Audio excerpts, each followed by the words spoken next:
Muito bom dia a todos. Meu nome é Bruno Rassi, eu sou sócio aqui do Machado Meyer.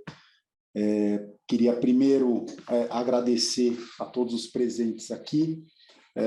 A gente sabe como os dias são corridos, né?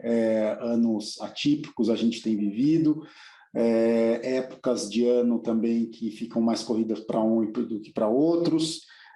De todo modo, a gente queria agradecer o tempo, dedicação de vocês aqui para alguns minutos aí de conversa aqui conosco sobre um tema que é bastante atual, né? É um tema que é bastante relevante aqui para a nossa economia, aqui para os negócios aí, né? que todos aqui certamente têm interesse. Eu gostaria também de aproveitar e dizer que, né, a ideia desse evento é que ele seja de uma forma, como dizer, de uma forma mais informal. A ideia é fazer no formato meio de bate-papo mesmo. A gente, até para não tomar demais o tempo de vocês, a gente vai trabalhar para que ele tenha de duração total 60 minutos. A gente vai ter um tempinho ali para responder algumas perguntas e até para direcionar vocês. Acho que tem uma ferramenta aqui de Q&A que vocês podem ficar à vontade para direcionar as perguntas aqui, para quem quer que seja. A gente vai selecionar e, ao final, a gente vai responder algumas. Infelizmente, não conseguiremos responder todas, né? Muito provavelmente, sem prejuízo da gente falar separadamente aí com quem quer que tenha interesse aí em qualquer dos temas que a gente falar aqui, de falar depois separadamente. Então, sem mais delongas aqui, eu queria aproveitar para fazer uma breve apresentação aqui dos nossos palestrantes, de forma bastante aleatória e seguindo o sentido horário aqui da minha telinha. Começo pela Luciana. A Luciana é minha sócia aqui no escritório. Ela cuida da estruturação de fundos de investimento já há bastante tempo e tem participado comigo aí de várias discussões e com alguns clientes de estruturação dos FIAGROS. A gente tem a Júlia Cunha, que é advogada na XP. Ela é responsável pela estruturação de fundos de investimento também lá na XP e também participou da estruturação da primeira oferta de FIAGRO liquidada aqui no mercado. Seguindo aqui, a gente tem o Rodrigo Pena, que ele é engenheiro de formação, trabalhou por muitos anos no mercado financeiro e está desde 2001 no grupo Jalles Machado e desde 2012 como CFO da Jalles Machado em si. A Jalles Machado, fazendo uma breve apresentação, ela é uma empresa listada em bolsa desde o ano passado, foi a primeira do agro depois de 8 anos, né, a atingir a buscar aí a abertura do seu capital e listagem de ações em bolsa. Ela participa com bastante frequência, né, de ofertas públicas de títulos, tanto de dívida e mais recentemente também de equity, né, desde 2013, 2014, ofertas públicas, inclusive, né, nos termos da Instrução 400, tem feito CRAS com bastante frequência. E é uma empresa que é focada no setor sucroenergético, é a maior exportadora de açúcar orgânico do mundo e ela tem um diferencial de, além de fazer as commodities em si, de fazer produtos não commodity, né, e com uma relevância bastante grande para a receita aí da empresa. Seguindo aqui, tem o Celso Costa, que é meu sócio da área tributária aqui do escritório, também ajudando na estruturação de transações como um todo e também de fundos de investimento, de uma forma bastante geral, FIAGROS, inclusive. Por fim, tem o Luiz Gustavo Correia, que é sócio fundador da FGA, tem mais de 30 anos de experiência de mercado financeiro e 16 anos de história de financiamento no agronegócio. A FGA, ela estruturou 18 bi de financiamento só em 2021, e a iniciativa mais recente foi de estruturar um FIAGRO listado em bolsa, que tem tido uma performance super bacana. Depois eu convido a todos para se inteirarem um pouco mais e, mais uma vez, se tiverem qualquer questão específica aí, para direcionar aqui para o nosso Q&A, e a gente vai tentar responder aqui, senão a gente leva essa discussão separadamente com todos. Puxando aqui, gente, e como eu comentei, a nossa intenção não é fazer nenhuma apresentação muito formal aqui, é de fato puxar aqui um bate-papo, né, para trazer as visões complementares aqui das pessoas. Vocês podem ver que a gente tem pessoas com perfis bastante diferentes aqui. Eu acho que eu queria, antes da gente entrar um pouco no debate mais concreto aí de temas específicos, eu queria aqui abrir para o Rodrigo e para o Gustavo comentarem um pouquinho sobre como eles veem a representatividade, o agronegócio no Brasil, como que são os desafios que foram enfrentados e como eles veem as perspectivas para o setor. Bom dia a todos, bom dia, Bruno. Obrigado aí pelo convite para participar. Prazer aí estar com vocês e os demais painelistas aí. Falando um pouco do agro, né? O agro representa hoje 1/3 da economia brasileira, né? Então, é um setor que está tendo um crescimento bem acelerado e forte aí nos últimos anos e, no entanto, representa muito pouco, né, no mercado de capitais em geral, principalmente de equity, né, mas de dívida também, uma participação crescente, né, que começou há poucos anos, né, principalmente deu uma acelerada nos últimos anos aí com o CRA, mas ainda muito longe daquilo que pode ser. Então, assim, e a gente acredita que o FIAGRO, né, vai ajudar um pouco a alavancar, ajudar a financiar esse agro que está crescendo em taxas muito altas, né, e está necessitando de mais capital de giro, tanto pelo crescimento como o aumento de preço das commodities no mundo.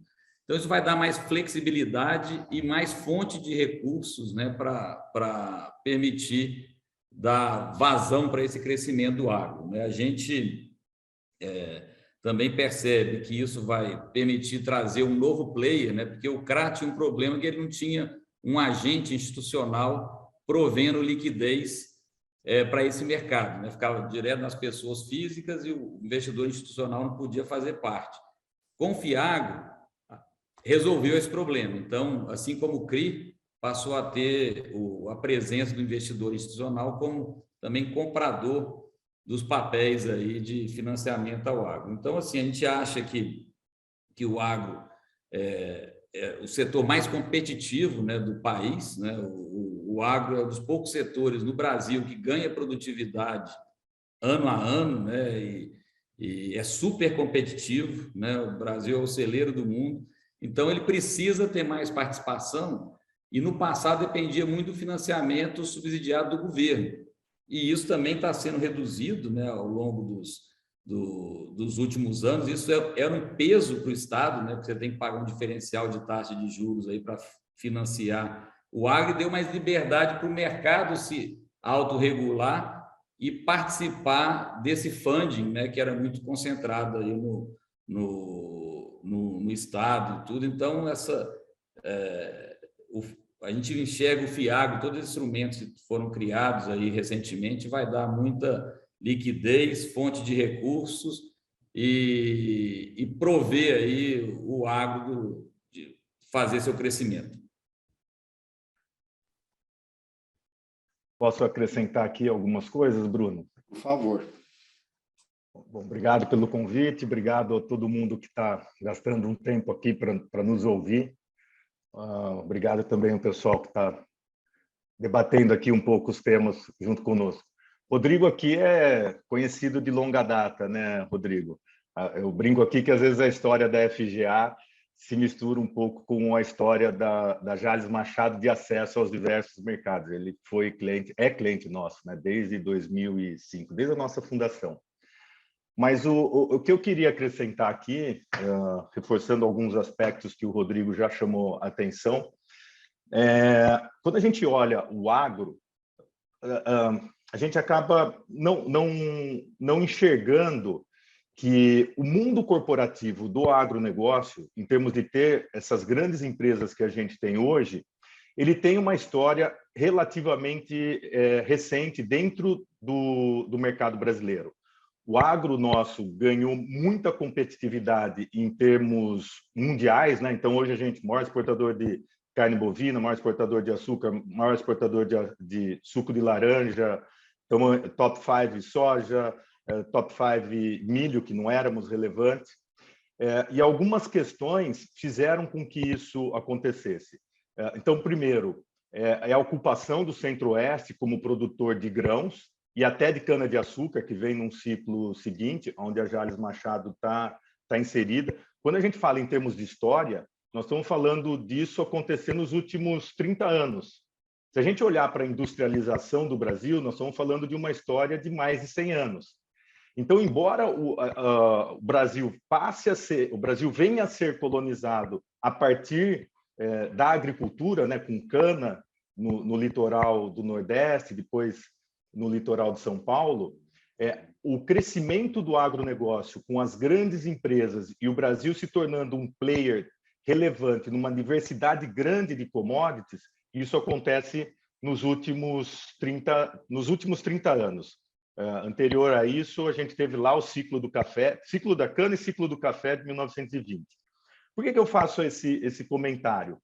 Para trazer um pouco do entendimento, na visão nossa aqui da FGA, do porquê é que o agro não tem a mesma representatividade que outros setores quando a gente olha para a Bolsa de Valores, em termos de equity, e quando a gente olha, hoje tem também os fundos listados, no caso o FIAGRO, dentro da Bolsa, mas Bolsa de Valores, basicamente o mundo de equity, e quando a gente olha para o mundo de dívida.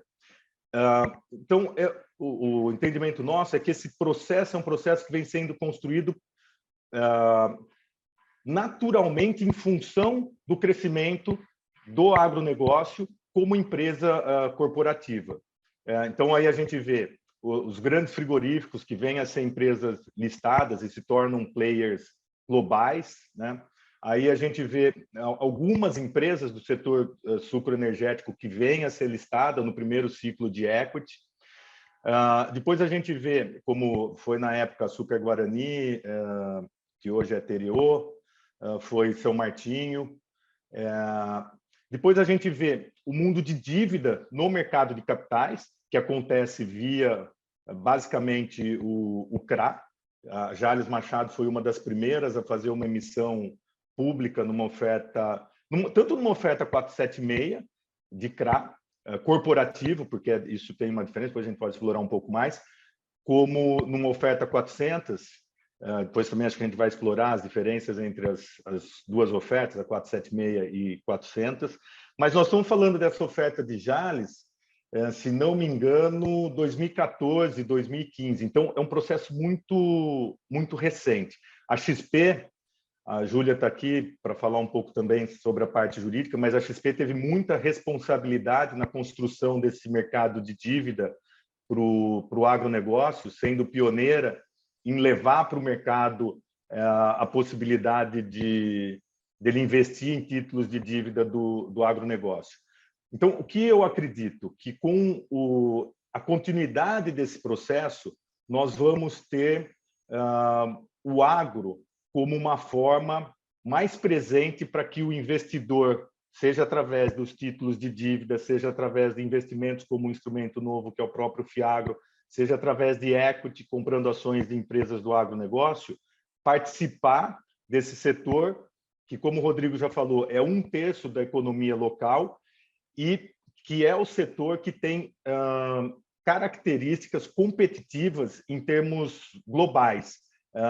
O agronegócio não precisa de subsídio para ser competitivo, o agronegócio não precisa de barreira de importação para sustentar preços no mercado interno e dar sustentação ao crescimento dessas companhias. O agronegócio não precisa de subsídio para exportação, como acontece em outros setores. O agronegócio tem características de competitividade globais, o agronegócio brasileiro, que tornam ele líder mundial. Acho que, para começar assim, são pontos, acho, interessantes de compartilhar com todos aqui. Obrigado, Gustavo. Obrigado, Rodrigo.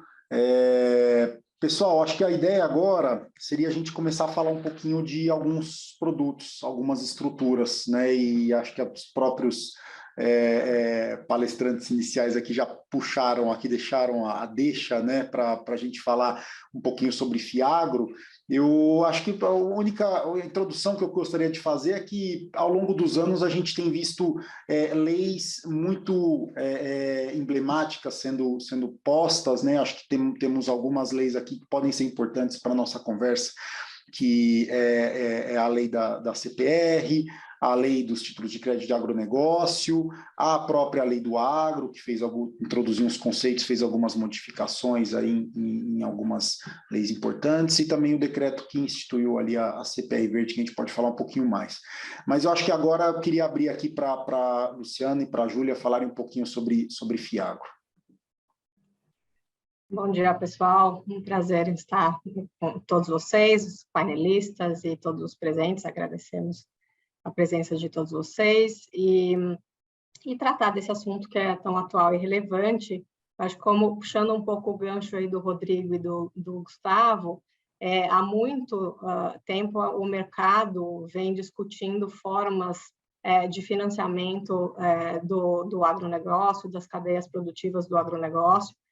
E esse tema foi levado ao Congresso, ao Ministério da Economia, foi sendo debatido ao longo dos anos, e foi incluído, enfim, a intenção era ali, o tema que foi levado para o Congresso era a criação de um fundo de investimento voltado para o agronegócio nos moldes do Fundo de Investimento Imobiliário.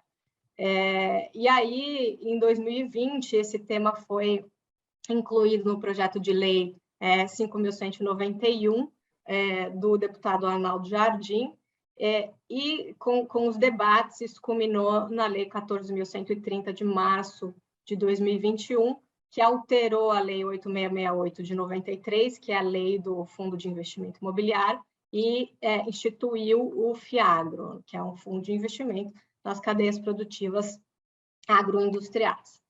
Isso foi em março de 2021, né? Em julho de 2021, a CVM editou a resolução CVM 39 para, de uma forma rápida, implementar o Fiagro, né, para que os investimentos no agronegócio fossem, de fato, na prática, para frente. Essa resolução CVM 39, ela não é uma regulamentação definitiva para os Fiagros, ela é uma resolução temporária, de caráter excepcional. Então, a CVM ali viu uma oportunidade para já usar o seu arcabouço regulatório para outros tipos de fundo de investimento, para possibilitar a constituição dos Fiagros. Então, hoje, o Fiagro ele pode ser constituído em 3 categorias de fundo, que é o Fiagro Direitos Creditórios, que aí seria regulado pela Instrução CVM 356, que é própria para fundos de investimento em direitos creditórios. O Fiagro Imobiliário, que vai ser regulamentado pela Instrução CVM 472, que é própria para os fundos imobiliários, e o Fiagro Participações, também regulamentado pela Instrução CVM 578, que é própria para os fundos de investimento em participações. A Lei 14.130, ela dispõe que o Fiagro ele vai ser destinado a um determinado público-alvo, conforme disposto na regulamentação e no regulamento do fundo, e ele pode ser tanto de categoria aberta ou fechada.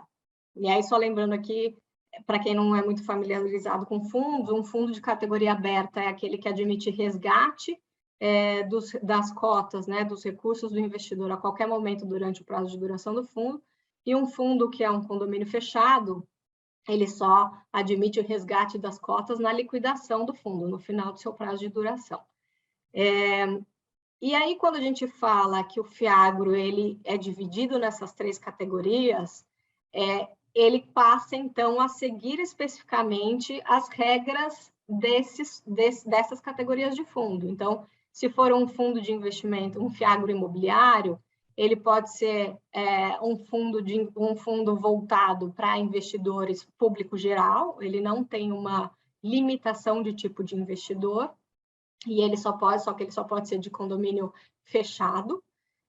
Se ele for um fundo de investimento em participações, se ele for um FIAGRO participações, ele só pode ser destinado a investidores qualificados, então você tem uma limitação aí no público-alvo.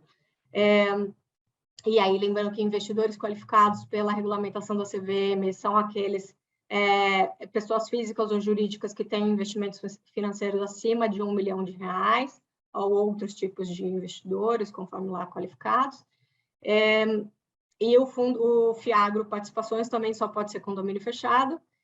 E o FIAGRO FIDIC, FIAGRO Direitos Creditórios, ele também só pode ser investidor qualificado, e aí sim ele pode ser condomínio aberto ou fechado. Tá? Então, os FIAGROS eles vão seguir as regras específicas da categoria de fundos que eles forem constituídos, e eles seguem as regras gerais também de funcionamento dos fundos, que é a instrução CVM 555, tá?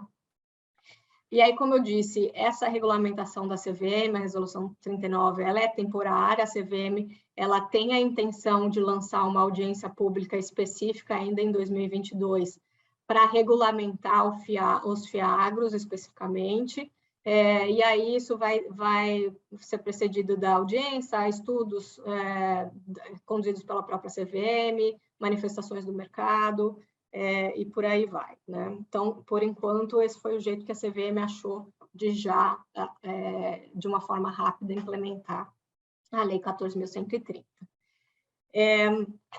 E aí a gente entra um pouco também no portfólio, né? Que tipos de ativo o FIAGRO pode investir?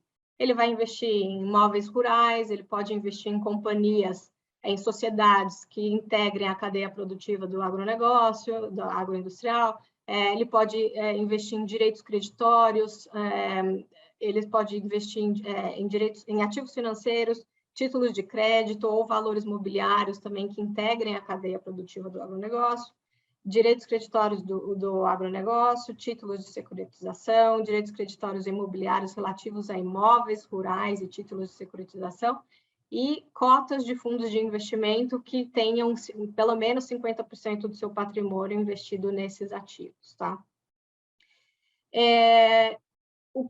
Quando a gente fala em portfólio, a gente entra em algumas discussões de que tipo de fundo pode investir em quê, né? Então, a gente teve uma discussão e até já teve, que foi levada para a CVM, já até teve uma decisão da CVM que foi editada, que foi publicada em outubro de 2021, sobre a possibilidade, por exemplo, de um FIAGRO imobiliário investir em cédulas imobiliárias rurais, né? Ali, toda a discussão foi no sentido de que a resolução CVM 39 admitiu para FIAGRO imobiliário investir não só em imóveis rurais, mas também em CRAs e LCAs. Então, poderia também, como um paralelo, permitir que um FIAGRO imobiliário investisse nas cédulas imobiliárias rurais ou outros títulos, como certificados de depósito agropecuário, CDA, ou os warrants agropecuários. E aí, a posição da CVM foi no seguinte sentido: a resolução CVM 39, ela foi específica em dizer que o FIAGRO imobiliário pode investir em CRA e LCA, e não incluiu os outros tipos de títulos. E aí ela entra numa discussão se esse título, ele tem, os recursos dele são atrelados ao empreendimento imobiliário, se eles vão para o empreendimento imobiliário, para o imóvel em si ou não, se há um fomento para o empreendimento imobiliário, e ela entendeu que para esse tipo de título não havia esse viés. Então, eles sim poderiam ser investidos, poderiam ser ativos investidos por um FIAGRO, mas na categoria direitos creditórios e não FIAGRO imobiliário, tá? Então, ainda eu acho que hoje isso está um pouco mais claro, mas quando você teve a edição lá, o ano passado, da Resolução 39, ainda tinha-se uma discussão acerca da questão dos ativos, e aí vai ficar muito limitado ao que cada tipo de regulamentação, então a 472 fala sobre fundos imobiliários, o enquadramento dos ativos, no fim, ela fica restrita ao que cada resolução permite, né? E aí, eu acho que a gente podia entrar um pouquinho, Júlia, na questão das ofertas e fazendo um pouquinho o gancho do que eu disse ali sobre o fundo de investimento e participações poder ser só para investidor qualificado, o FDIC também, e o FII pode poder ser para o investidor de varejo. E aí, só um último comentário, a Resolução 39, ela estabeleceu que o FIAGRO ele não pode ser constituído sob a forma de um fundo de direito creditório não padronizado. Então, só poderia ser FDIC mesmo, conforme a 356. Perfeito, Luciana. Obrigada. Primeiro, bom dia a todos. É um prazer estar participando desse webinar com vocês. Queria primeiro agradecer o convite, Bruno, todo o time do Machado Meia. Acho que falando um pouco, acho que a minha ideia aqui é falar um pouco do que a gente viu em oferta nesse último ano. A primeira oferta liquidada de FIAGRO aconteceu em outubro do ano passado, então a gente tem um período aí menor que um ano para falar e já um número relevante de ofertas no mercado. Eu acho que para falar um pouquinho, eu peguei um dado, a B3 soltou uma pesquisa agora em maio, que demonstra que 98% dos investidores em FIAGRO são pessoas físicas. A gente vê isso, até a gente tem um interesse muito grande da pessoa física pelo FII, né? A gente já tem uma aproximação do FII com a pessoa física e pela semelhança do FIAGRO, a gente também vê isso hoje em dia nas ofertas públicas.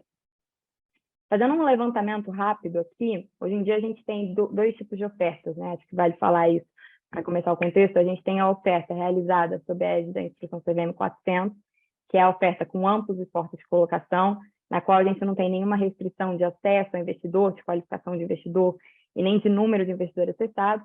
E a gente tem a oferta realizada sob a égide da Instrução CVM 476, que é aquela que a gente só pode acessar investidores profissionais, com uma limitação também de número de investidores acessados e número de adquirentes das cotas, né, de adquirentes dos valores imobiliários. Hoje em dia, o que a gente vê no mercado quando a gente fala de FIAGRO?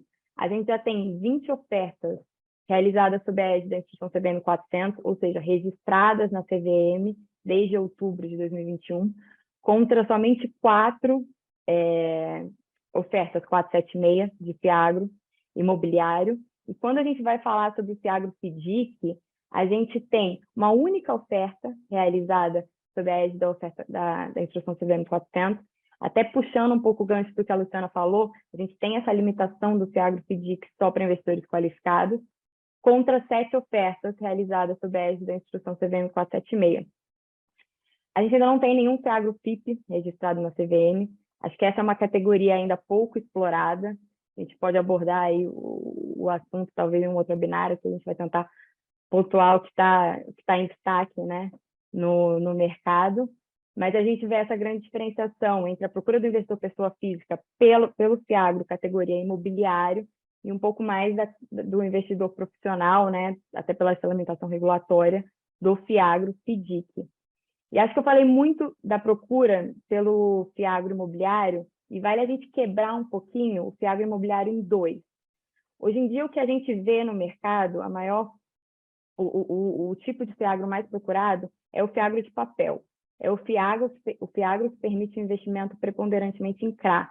Até pelo desenvolvimento do mercado de CRA, acho que aí a gente tem alguns motivos que a gente pode falar até para demonstrar essa procura. O primeiro é a constante aumento na taxa de juros. O FIAGRO de papel é um FIAGRO que pulveriza o risco. Você tem ali na carteira do fundo diversos CRAs, que é um ativo também que vem se desenvolvendo tanto no mercado e a gente vai abordar aqui hoje. Assim como a gente também tem um risco de crédito, né, que é diferente de um risco de equity, que hoje em dia, nesse momento de mercado, o investidor pessoa física também vem procurando.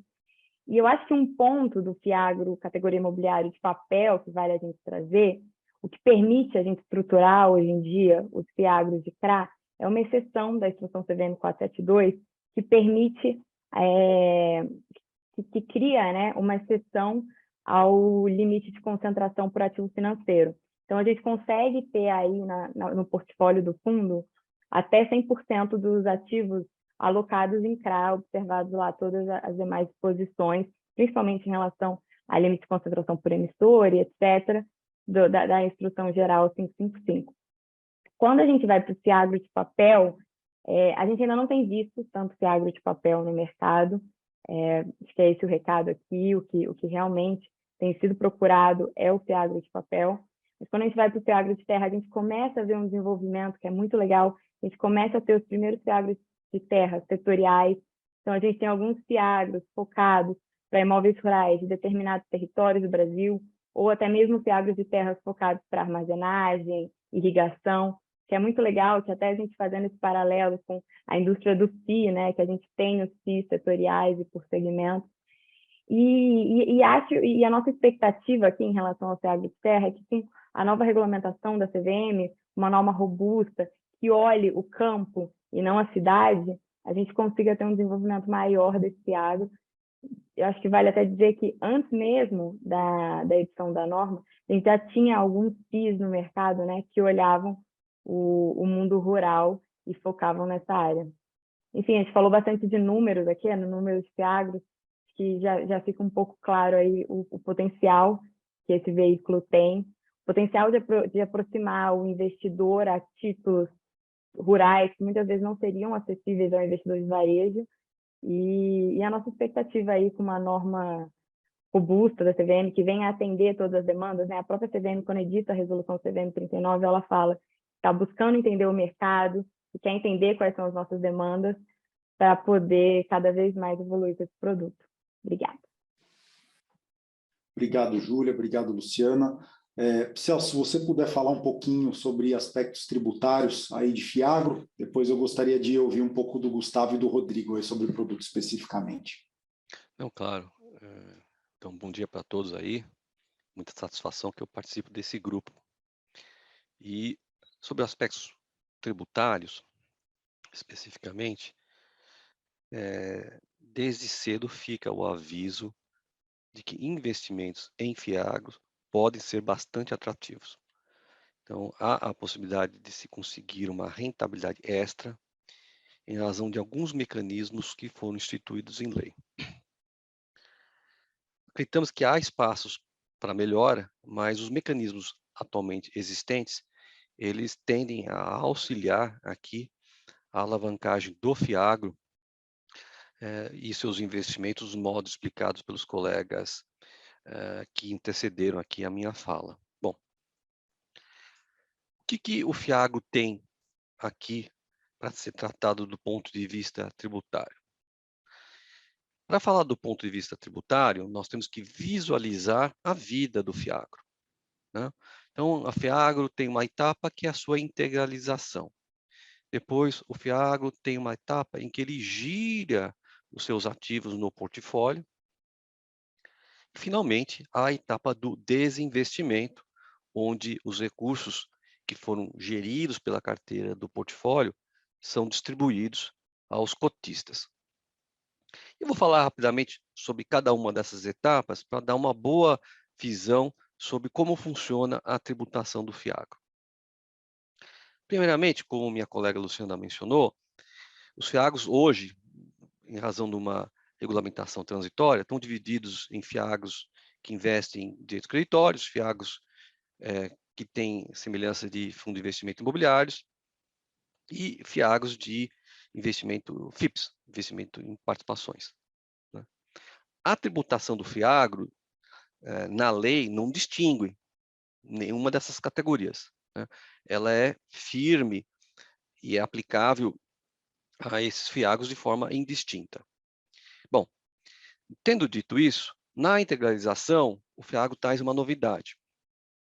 Aqueles que participam com frequência do mercado financeiro sabem que as autoridades fiscais vêm, ao longo do tempo, tentando tributar a contribuição ao valor de mercado. Por quê? Porque, normalmente, o investidor que vai contribuir um bem, diferentemente de dinheiro, um imóvel, por exemplo, e esse é um dos objetivos do FIAGRO, tem esse imóvel a custo, e quando ele vai contribuir o bem, ele tem que fazer uma avaliação. E aí surge uma diferença entre custo e o preço e o valor da contribuição. Historicamente, essa diferença ela é tributável em razão de um famigerado ato declaratório, ou então tem bastante insegurança jurídica sobre a existência ou não de uma tributação, e há diversas discussões judiciais em trâmite em razão desse momento. O FIAGRO traz um mecanismo na Lei 8668 que sana esse problema, auxilia muito nesse problema. O que diz a legislação? Que a avaliação tem que ser feita por peritos e profissionais especializados, tem que ser feita a valor de mercado. Só que permite o diferimento para a venda das cotas, até o momento da venda das cotas, ou então o resgate proporcional das cotas. Então, quando o investidor contribuiu um imóvel rural, por exemplo, para o FIAGRO, naquele momento ele não vai tributar. Ele vai tributar quando for resgatar as cotas. Esse é um exemplo. E isso ficou bastante claro na 8668. Há um espaço para melhora na redação da legislação, porque a situação não ficou clara para os fins de contribuição social, né? Então, para quem contribui pessoa física, está sanado. Para quem está contribuindo pessoa jurídica, também tem esse mecanismo de diferimento. Mas para a pessoa jurídica, do ponto de vista da contribuição social sobre os lucros, tem uma dúvida, uma insegurança aqui que merece ser aprofundada. Lembrando que os ganhos de capital, eles são calculados nas pessoas físicas e nas sociedades com lucro presumido, com aquela noção clássica de VTN, né? VTN do custo de aquisição e o VTN do valor no ano de alienação. Para a pessoa jurídica no lucro real, é realmente a contabilidade que apura esses itens. Passando adiante, numa outra fase da vida do FIAGRO, nós temos que falar agora como é que funciona o portfólio do FIAGRO, né? O FIAGRO, a semelhança dos fundos de investimento, ele tem isenção na sua carteira. Então, as atividades do FIAGRO, compra e venda, elas têm isenção. O FIAGRO, no entanto, tem um parentesco próximo do fundo de investimento imobiliário. E por isso, diferentemente dos outros fundos de investimento que têm uma isenção super ampla, alguns investimentos feitos pelos fundos FIAGROS têm tributação, não no portfólio, mas quando o rendimento é pago para o portfólio, tributação na fonte. Então, se um FIAGRO faz investimento de renda fixa e renda variável, a fonte pagadora, quando for pagar para o FIAGRO, faz uma retenção de 15%. Exceção dos investimentos em CRA, LCA, LCI, CRI, que a legislação não impõe a tributação e segue a regra geral de isenção, né? Mas os demais investimentos em renda variável e renda fixa feitos pelo portfólio do fundo, quando a fonte pagadora for pagar, tem essa retenção de 15%. Remuneração dos cotistas, obviamente, falado da fase de integralização, fase da operacionalização. Agora chegamos à fase de desinvestimento. E o desinvestimento ele acontece de duas formas. O investidor pode vender as cotas ou ele resgata as cotas. São essas formas clássicas de tributação e análise do evento. Então, a regra geral no FIAGRO é tributação de 20%, né? De um jeito ou de outro. Para a pessoa jurídica investidora, a tributação na fonte que o fundo faz, ela é uma antecipação da apuração final, né? Para a pessoa física, os 20% são definitivos. Agora vem um ponto específico do FIAGRO que eu chamei a atenção no começo da nossa conversa e que é bastante atrativo. A semelhança do fundo de investimento imobiliário, é possível FIAGROS pagarem rendimentos de forma isenta para pessoas físicas. Como? As cotas do fundo têm que ser admitidas à negociação em bolsa. O fundo tem que ter mais de 50 investidores, mais de 50 cotistas. E nenhum dos cotistas deve deter mais de 10%. Aliás, sobre esse ponto, digo o seguinte, se algum cotista detiver mais de 10%, a ele não se aplica a isenção, mas para os demais continua sendo aplicável, sendo observadas essas outras condições que eu falei, negociação em bolsa e deter mais de 50 cotistas. E, obviamente, é neste FIAGRO aqui que boa parte do mercado está prestando atenção.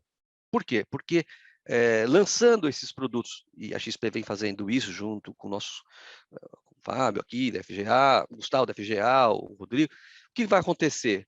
A atratividade desse investimento está para esse grupo, que é as cotas negociadas em bolsa, captação efetiva no mercado de capitais e distribuição de rendimentos com alta rentabilidade com isenção do imposto. Então, fica aqui também o comentário feito no momento do desinvestimento, que é uma das atividades do FIAGRO. Finalmente, fazendo uma pequena comparação aqui entre FIAGRO e FII, né? Vale lembrar que o Fundo de Investimento Imobiliário, ele tem algumas coisinhas que o FIAGRO tem, e melhor. Por exemplo, o FIAGRO não tem a obrigação de distribuir 95% do seu lucro. Esse é um entrave, um ponto sempre discutível nos fóruns de investidores, entre os especialistas, essa questão, contadores, né? Todos os players.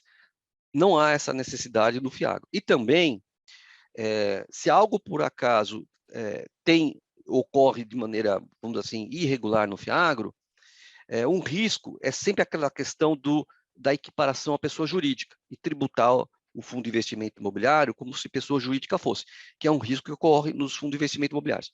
Esse risco não existe no FIAGRO. Então, seja pelos incentivos colocados e seja pela maior flexibilidade que a regulamentação deu, o fato é que o FIAGRO acaba sendo um excelente veículo para investir nesse campo da economia brasileira. Então, nós esperamos aqui que, como já vem acontecendo, que cada vez mais o FIAGRO participe da nossa vida aqui e cada vez mais ele apareça naqueles, como fundos de investimento, como produto oferecido pelas instituições financeiras de forma geral. Obrigado, Celso. Eu queria abrir aqui para o Gustavo e para o Rodrigo comentarem um pouquinho sobre o produto, depois eu vou puxar algumas perguntas aqui para apresentar para a turma. Opa, então, muito bom, Bruno, muito boas as explanações aí da Luciana, Júlia, Gustavo, o Dr. Celso, que não gosta que eu chame ele de doutor, mas é doutor. Doutor Rodrigo. Mas eu estava pensando aqui, outro ponto importante, né, que a gente tem aí do papel do FIAGRO, quando a gente vai das 3 modalidades, não sei se foi, acho que a Júlia que comentou, né, que tem tanto do FII, do FIDIC e do FIP, né, mas o do FII usado para comprar terras, teve uma regulamentação, Bruno, que vocês conhecem bem, que foi aquela interpretação da AGU sobre a participação de investidor estrangeiro na compra de terras no Brasil, que via FIAGRO isso também se resolve, né? Porque a gente, no FIAGRO, a propriedade fiduciária das terras é do administrador do fundo. Então, não tem aquele problema, né? Até que alguém faça uma interpretação, né? Que no Brasil sempre as questões jurídicas são muito dinâmicas, né? Mas volta a ter condição de ter um veículo uma estrutura menos complexa, uma estrutura jurídica menos complexa para investidor ser proprietário de terra no FIAGRO aí de imobiliário aí que dá para comprar terras, né? Então, isso é interessante. O FIAGRO-FIP, que eu acho que não tem nenhum ainda no mercado, né? Mas é uma coisa que acho que a CVM já fez essa pré-regulamentação, se espera aí essa regulamentação agora em 22 ou 23 mais definitiva, né? Mas vai ser um veículo muito importante também para aumentar a liquidez e o interesse aí em empresas listadas e não listadas no agro, né?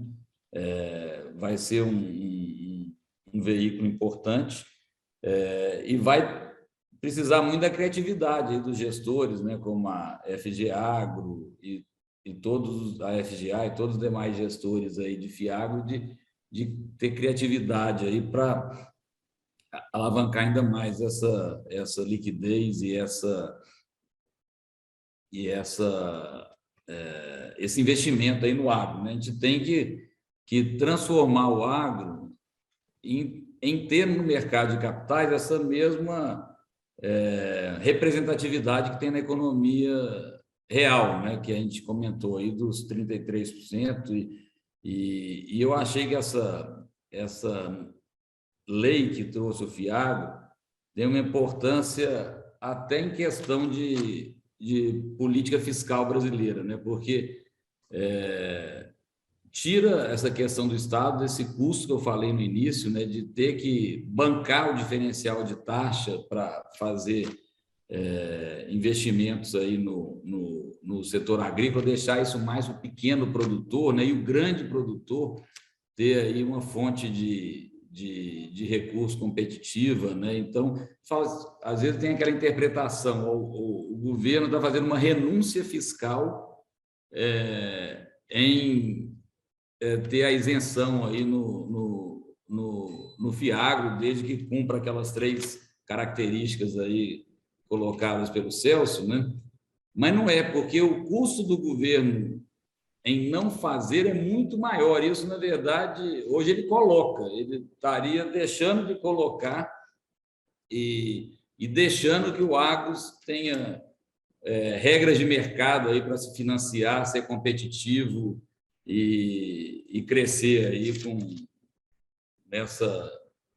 nesse ritmo de crescimento forte no mundo, né, que cada vez mais urbanizado, né, sobretudo na Ásia, que precisa aí de comprar alimentos, né, e o Brasil é o grande fornecedor mundial. Então, eu queria fazer esses 2 comentários, né, que a gente não tinha falado ainda, do investidor estrangeiro, do papel do Estado, né, que a gente comentou, e deixa eu ver se ficou algum. E acho que é isso. E queria ressaltar, né, que aqueles que acreditaram, né, nesse mercado, né, do agro, no setor, né, o Gustavo falou, mas a XP teve um papel importante, né, foi a primeira instituição que nós, como empresas do agro, né, a gente foi a primeira empresa que começou a fomentar e levar para o mercado, para um público maior, o instrumento do CRA, foi a XP. Isso foi muito importante aí para começar esse crescimento, e hoje já são produtos, instrumentos aí observados por todos os investidores e bem conhecidos aí no mercado financeiro. E a FGA, nós temos essa parceria e já fizemos muita coisa juntos, também foram pioneiros, né, em também ajudar a estruturar, fomentar. Então, acho que aqui tem um time aí que pode falar muito bem aí desses instrumentos financeiros do agro, ainda com assessoria aí do Dr. Celso, que entende tudo essa parte tributária aí do agro. Então, muito bom, prazer aí, estamos abertos a perguntas. Obrigado, Rodrigo. E até, se todos me permitem, aqui, dado o avançado da hora, selecionando algumas das questões que vieram aqui, eu gostaria de puxar o gancho aqui e jogar a bola aqui para o Gustavo e também para a Júlia, sobre alguns temas aqui, né? Acho que a gente falou, né, de forma um pouco breve sobre alguns instrumentos específicos de financiamento de agro. Falamos bastante sobre CRA. Acho que é um instrumento que, como o Rodrigo comentou, está bastante consolidado. A gente vê ofertas de CRA de pequenas empresas, grandes empresas, a gente vê operações muito sofisticadas, muito estruturadas, operações simples. É assim que tem que ser. Acho que quanto mais popular for o instrumento, melhor para todos, né? Para quem emite, para quem compra, para quem faz intermediação, isso é muito saudável para a economia como um todo. Acho que a gente tem visto aqui uma evolução ainda um pouco embrionária, mas a gente tem visto espaço para a CPR Verde também, que é um papel que teve uma mudança legislativa recente. Existe uma orientação né, até do próprio governo, no sentido de incentivar esse tipo de produto, né, nas apresentações que são feitas. A gente vê algumas empresas certificadoras atuando nesse setor. Eu acho que a minha provocação aqui, aí para o Gustavo e para a Júlia mesmo, na verdade, dividida em duas aqui, né, mais uma vez, para também não tomar o tempo de muita gente. Eu tentei angariar aqui algumas das perguntas nessa minha provocação. Eu queria ver como que vocês estão enxergando essa questão do agro, né, como no FIAGRO, como um financiamento de longo prazo, né, para a economia, para os emissores, aqui para os tomadores de dívida, no lato sensu aqui, né, como vocês veem espaço para isso, e também como vocês veem os componentes ESG, também conversando com esses tipos de instrumentos, com o próprio FIAGRO. Queria ouvir um pouquinho de vocês. Bruno, acho que tem um ponto aqui, a hora que você fala sobre o prazo dos financiamentos. Eu acho que tem um ponto bem importante aqui, acho que eu vou explorar rapidinho aqui também, sem estender demais. Mas eu vou precisar explicar o funcionamento e do porquê o FIAGRO se torna bastante competitivo para oferecer a possibilidade de comprar CRAs com prazo muito longo. Um fundo tradicional ou uma instituição que vá fazer financiamentos, ela tem que se preocupar, inclusive os bancos, com o prazo de recebimento da dívida que ela concede, porque o banco tem aplicações financeiras com determinado prazo, e ele recebe o recurso do investidor e ele aplica esse dinheiro com prazos que são compatíveis com a captação dos recursos que ele fez. Os fundos tradicionais também têm essa questão para lidar. Ele tem resgate das cotas, então ele tem que fazer os financiamentos com determinados prazos e está atento ao caixa que ele tem que administrar para fazer frente aos resgates. Os FIAGROs listados, eles são fundos com prazo indeterminado. O resgate das cotas, via de regra, não acontece. As cotas são negociadas em bolsa. Então, eu, investidor, quero resgatar, eu vou pôr entre aspas, o meu recurso que eu apliquei num FIAGRO, eu vou e vendo essa cota na bolsa.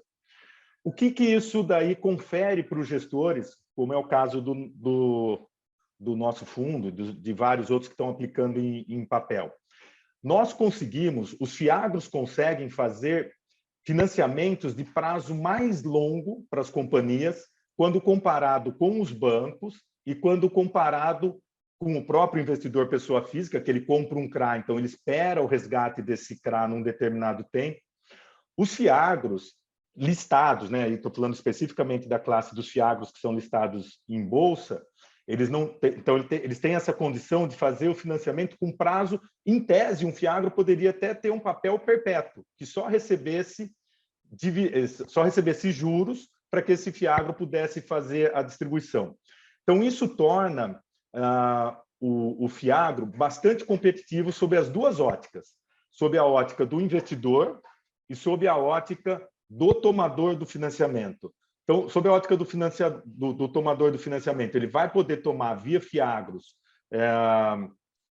esse FIAGRO comprar emissões de CRA dessa companhia com prazo médio maior do que o mercado compraria, até o próprio mercado de capitais, numa oferta 400 convencional feita para o investidor pessoa física. Os FIAGROs podem conceder prazo mais longo. E aí, por que isso se reflete em benefício para o investidor? E aí entra um pouco do início do mundo de CRA. As melhores empresas acabavam ficando na mão dos bancos, porque os bancos não tinham incentivo em levar esse crédito para o mercado, porque ele quer financiar essa empresa. Bom, aí o mercado de CRA vem e quebra um pouco, faz uma pequena disrupção dentro disso aí. Os FIAGROs agora, com uma pulverização através dos gestores, eles podem ir lá nessas empresas que hoje estão tomando financiamento nos bancos, que são boas empresas, falar assim, olha, vem aqui, você vai tomar, em vez de um financiamento de 3 anos, você vai tomar comigo um financiamento de 5. só que você vai pagar um pouco mais spread do que você pagaria para o seu financiamento de 3. Então, os FIAGROS conseguem ser mais seletivos e refletir isso na distribuição de dividendos para o investidor. Então, o investidor pode ter acesso a papéis com uma característica melhor, seja do ponto de vista de qualidade de crédito, como de distribuição do dividendo, papéis estruturados que encaixem bem na necessidade até de fazer distribuição mensal, que é uma característica forte do mundo de imobiliário, quando olhado os fundos de tijolo, que fazem a distribuição dos aluguéis mensais. Então, os FIAGROS podem se equiparar um pouco a isso, porque eu só recebo juros mensalmente. Eu deixo o principal lá para 6 anos, 8 anos, a depender da qualidade do crédito. Então, ele se torna um veículo bastante competitivo para trazer a rentabilidade para o investidor, oferecendo como contrapartida prazos mais longos para a empresa que vai tomar esse financiamento. Só para fechar, eu queria dar um número que a gente falou muito aqui do potencial do agro. Construção civil, a parte imobiliária representa aí 5% do PIB. O Rodrigo chamou a atenção aqui, agronegócio, 30% do PIB. Fundos imobiliários estão listados ali, estão da ordem de 120 bilhões de reais. FIAGROS, nós temos aí, acho que alguma coisa, talvez a Júlia tenha um número mais preciso, mas acho que alguma coisa em torno de 2 ou 3 bilhões, 3 bilhões de reais. Acertou, Gustavo, 2,8. 2,8 bilhões. Obrigado, Júlia. Se a gente extrapolar, né, e olhar que o mundo de imobiliário tem lá os seus 120, 130 bi, e o agro é 5 vezes ou 6 vezes maior, nós estamos falando de um potencial de financiamentos aqui da ordem de 600, 700 bilhões de reais. Para um setor que cresce consecutivamente, não é um problema a alocação de capital, e ainda tem a substituição de outros financiadores, aí, principalmente governo. Acho que Plano Safra é alguma coisa como 300, 400, 350 bilhões de reais por ano. Eu queria só, então, reforçar aqui, Bruno, antes de fechar, que a gente tem só um embriãozinho. A gente está vendo só a pontinha do iceberg, tanto no aspecto do investidor, que vai ter esse universo gigante para ele investir, como no aspecto do tomador, que vai passar a ter essa fonte de financiamento com prazos mais longos, bastante competitivo quando comparado com os financiamentos bancários tradicionais, para surfar aí nos próximos anos. Legal. Júlia, não sei se você quer fazer um comentário final aqui, para a gente também não fugir muito do nosso tempo. Não, vamos lá, vou tentar ser bem breve. Você mencionou, né, o ISD. Hoje em dia, a gente ainda não viu nenhum FIAGRO com selo verde, que é um assunto que a gente tanto discute no mercado de capitais hoje em dia, mas já existem discussões, a gente já começa a discutir isso com os players do mercado. A gente sabe desse apetite dos investidores, a gente sabe da importância dos aspectos do ISD, e o FIAGRO, até mesmo pelo objeto que a gente fala, né, do agroindustrial, a gente consegue trazer o ISD cada vez mais para essa realidade. Então, eu acho que esse é um desenvolvimento do produto que a gente deve ver aí em breve. Logo mais deve ter os primeiros FIAGROS com selo verde, e com certeza vão ser muito acessados pelos investidores, e um excelente produto para o mercado. Só fazendo esse final, pegando esse gancho que você tinha comentado. Perfeito. Pessoal, a gente está chegando aqui na 1 hora de evento. A gente queria, para não tomar demais o tempo de vocês, realmente primeiro agradecer aqui os presentes pela atenção de vocês até o momento. Agradecer aqui aos nossos debatedores, muito legal tê-los conosco. Obrigado mais uma vez por terem topado e apresentado aqui suas visões complementares aí com relação a esses produtos. E dizer que estamos todos aqui à disposição para atender qualquer questão que vocês tenham, questões específicas que tenham sido direcionadas aqui para a gente, fiquem à vontade para nos mandar aqui por outros canais também, que vai ser um prazer aí falar separadamente com vocês, e nos vemos na próxima. Obrigado, pessoal.